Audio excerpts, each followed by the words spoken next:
جی تو پیارے دوستو بھائیو السلام علیکم ورحمۃ اللہ وبرکاتہ معزز سامعین و ناظرین، ایک اہم مسئلے کے ساتھ میں آپ حضرات کی خدمت میں موجود ہوں۔ آئیے بلا تاخیر ہم اپنے سوال و جواب کی طرف بڑھتے ہیں۔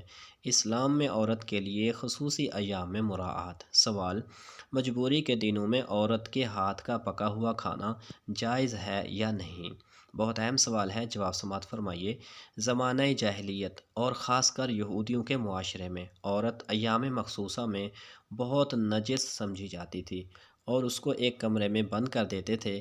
نہ وہ کسی چیز کو ہاتھ لگا سکتی تھی، نہ کھانا پکا سکتی تھی اور نہ کسی سے مل سکتی تھی۔ لیکن اسلام کے معتدل نظام نے ایسی کوئی چیز باقی نہیں رکھی سوائے روزہ، نماز اور تلاوت پاک کے۔